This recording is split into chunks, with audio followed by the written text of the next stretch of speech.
When I was a kid, I used to believe my mother was the strongest woman alive. She could look at me and stop the world from falling apart.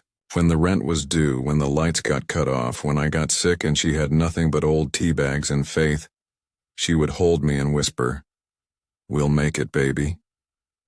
And somehow we always did. She was everything, my anchor, my reason, my whole world. I never questioned her, not once. I never thought the day would come when I'd wish I had. Life wasn't easy. We lived in a small apartment with walls so thin, I could hear the neighbors' arguments and dreams in equal measure. Mom worked 2 jobs, waitressing by day, cleaning offices at night, and still came home with a smile for me. She taught me to be grateful, to fight, to never give up. I thought I understood sacrifice because I saw it in her every single day. Then came the diagnosis. Cancer. The word hit me like a wrecking ball. I was 27, still paying off student loans, trying to build a life, and suddenly I was watching my mother fade. She tried to be brave, pretended she wasn't in pain, but I could see it. The shaking hands, the sleepless nights, the tears she hid when she thought I wasn't looking. The doctors said treatment might work, but it would cost more than we could ever imagine. I sold everything. My car, my guitar, even the watch my late father supposedly gave me. I begged, borrowed, maxed out credit cards, took extra shifts. Every dollar went to her. Every breath I took was for her. I remember one night standing in the hospital parking lot, my clothes soaked with rain, screaming into the wind because I couldn't bear the thought of losing her. But I didn't lose her. She beat it, she survived. And I thought that was the miracle. I thought love had won. Months passed. She got better. Her hair grew back. We laughed again. But something inside me had changed. I was drowning in debt, working 16-hour days to stay afloat, and she seemed distant. There was a coldness I couldn't name. She avoided eye contact. Her smiles felt rehearsed, and sometimes late at night I'd hear her whispering on the phone. I told myself I was paranoid. After everything we'd been through, I owed her my faith. Then one morning a man came to my door. He wore a gray suit and carried a briefcase with my name on it. He said he was from a law firm in another state. My first thought was, what now? He handed me an envelope and said, "This concerns your mother." My stomach twisted. He told me she had been listed as a beneficiary in a trust. $280 million. I laughed. I thought it was a scam. My mother, the woman who couldn't afford to replace a broken lamp, worth that kind of money? Impossible. But the documents were real, signed, sealed, notarized. I confronted her that evening. I'll never forget her face when I asked. She froze like a deer caught in headlights. Then she said the words that shattered me. "You weren't supposed to find out." I demanded the truth. At first she denied everything, said it was some old inheritance she never wanted. But the lies fell apart. The walls crumbled. She finally broke down and told me the story that would rewrite my entire existence. I wasn't her son. She had taken me from a hospital when I was a baby. My real parents were wealthy, billionaires actually, and after a family tragedy she'd worked as a nurse in their private ward. She'd lost her own newborn a few days before. Grief made her do something unthinkable. She switched the ID tags, took me home, and disappeared. For nearly 3 decades she'd lived with that secret. And the $280 million? It wasn't hers. It was mine. A trust left by my biological family when I was reported missing. I couldn't breathe. The room spun. My entire childhood, the bedtime stories, the scraped knees, the hugs, felt poisoned. Every memory turned into a lie. She tried to touch my hand, but I pulled away. "You stole my life," I said. "You stole theirs too." She sobbed, begging me to understand, saying she loved me, saying she did it because she couldn't lose another child. But all I could see was betrayal wrapped in motherly affection. The woman I'd given everything to had built her love on a crime. I walked out that night and didn't look back. The world outside felt different, colder, sharper, almost unreal. For weeks I drifted through life like a ghost, replaying every moment, every word she'd ever said. I wanted to hate her completely, but part of me still loved her. That was the cruelest part. Love doesn't switch off when truth hits. It just bleeds. Lawyers got involved. DNA tests confirmed the story. My biological family had passed away years ago, leaving everything to their missing son, which was me. The media tried to turn it into a circus, but I stayed silent. I didn't want fame. I wanted peace. I wanted to understand who I was beyond the lies.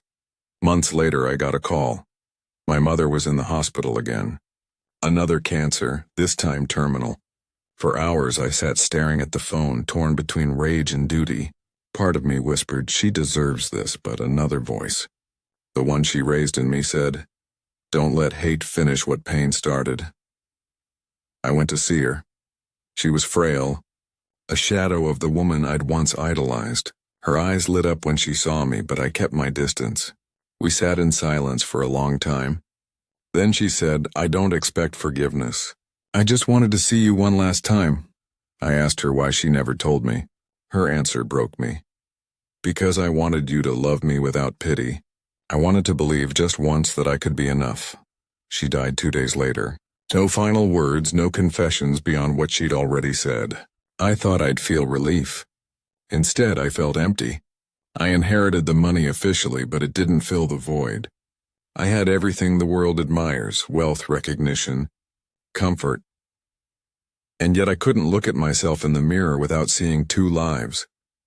The one I lost and the one I never chose. People told me to move on, to enjoy the fortune, to rebuild. But grief doesn't listen to advice. It's a slow storm that rearranges everything inside you. I spent months traveling to places she'd dreamed of going. Paris, Venice, the small coastal towns she used to describe while washing dishes. Somewhere between the oceans and the sunsets, I began to understand something about love. Love isn't about ownership. It isn't about blood or legality. It's about what you're willing to lose for someone else. And as wrong as she was, she had lost everything for me. I decided to honor that without excusing it.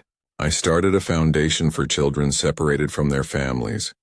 Victims of abductions, kids who grew up with the same questions that haunted me. Every project felt like a small way to bring light out of the darkness she left behind. Each story reminded me that pain, when faced honestly, can become purpose. There were nights I'd wake up from dreams where she was alive again, calling me for dinner, humming while cooking.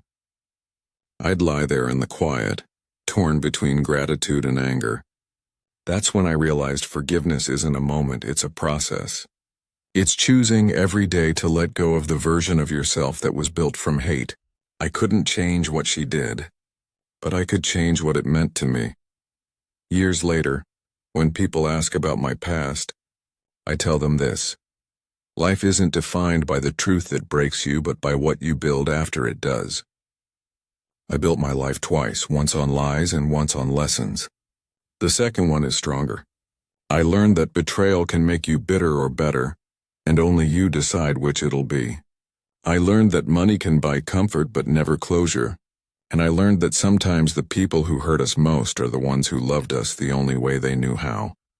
Today, when I visit her grave, I bring 2 flowers, one for the mother who raised me and one for the stranger she stole me from.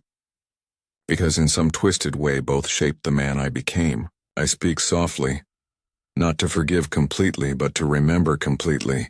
Remembering is what keeps me human. If you're listening to this and you've been betrayed, I want you to know something. You are not defined by what they did to you. You are defined by what you do next. Don't let pain harden you. Don't let lies steal your kindness. The truth might wound you, but it can also free you.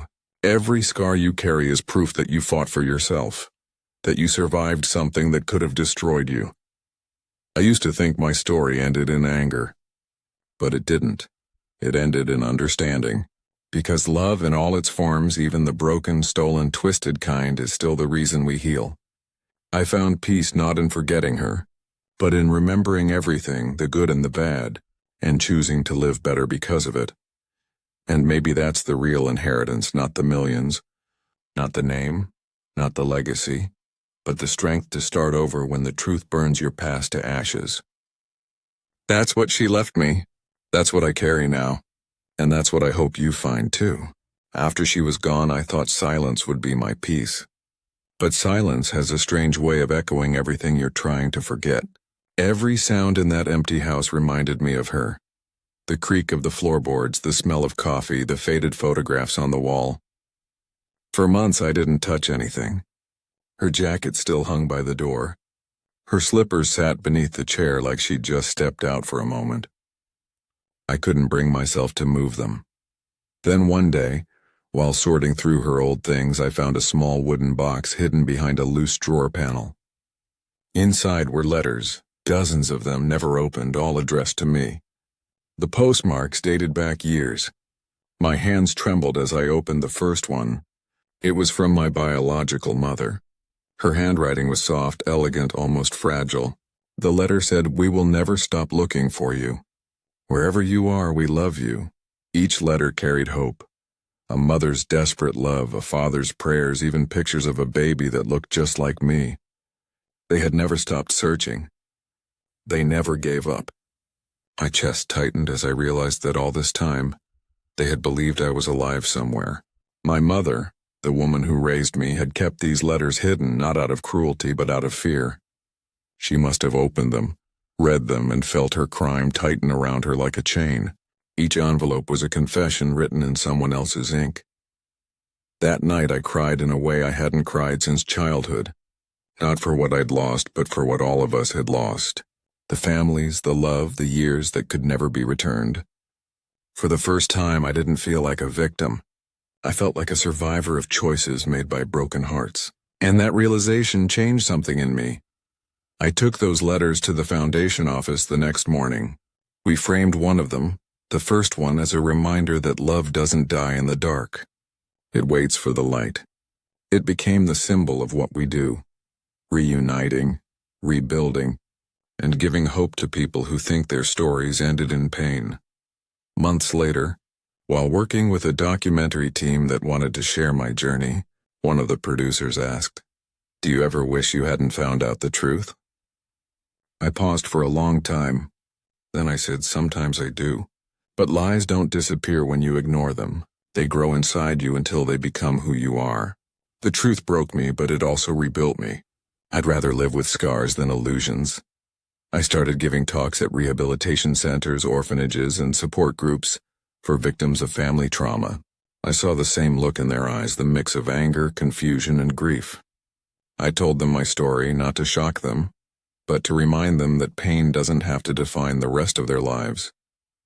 People don't heal by pretending the past didn't happen.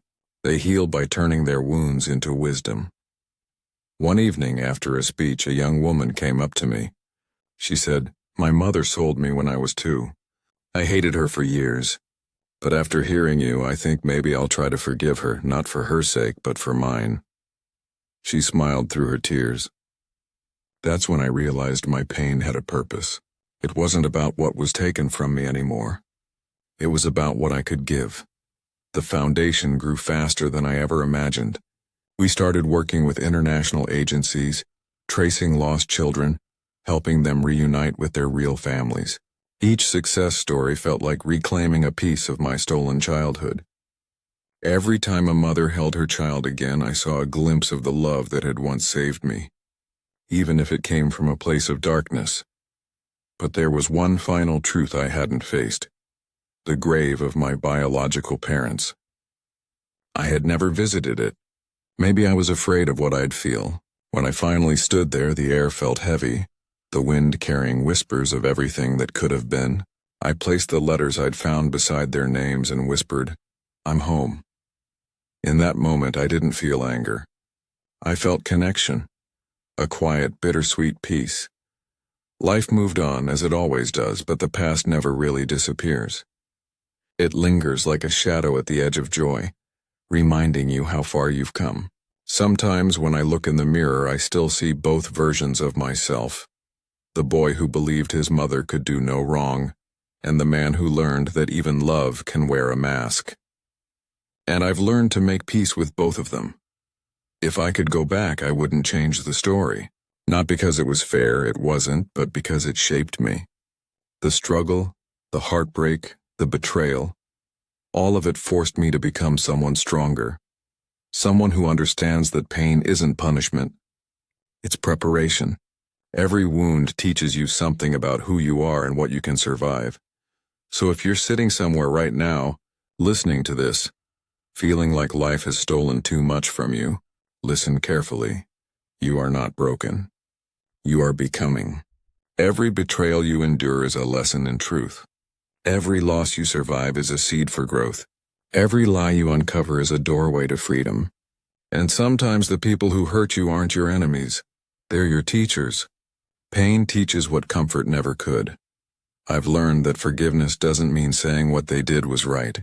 It means refusing to let their wrongs keep you trapped. It means taking back your power, your peace, your story.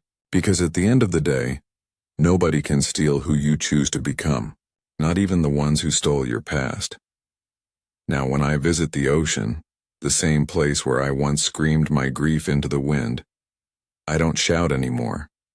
I just stand there and listen. The waves sound like her voice sometimes, calling me baby, the way she used to. I let the tide wash over my feet and I whisper, I forgive you. Not because she deserves it, but because I deserve peace. And every time I say it, it hurts a little less. I've learned to live in a world where love and betrayal coexist, where the truth hurts but heals, where you can miss someone and still know they were wrong. That's life. That's humanity. We're all just trying to love the best we can with the scars we carry. So if my story teaches you anything, let it be this. Don't let the darkness that broke you stop you from finding your light. Don't let fear convince you that you can't start over. You can. You always can. I did. And it began the moment I stopped running from the truth and started walking toward it. Because the truth doesn't destroy you. It reveals you. And when it does, when everything you believed burns to ash, you'll see something new in the smoke. The person you were always meant to become. Stronger, wiser, free, and that is the real ending. Not wealth, not revenge, not justice. Just peace. The kind that doesn't come from forgetting but from remembering everything and choosing to love anyway.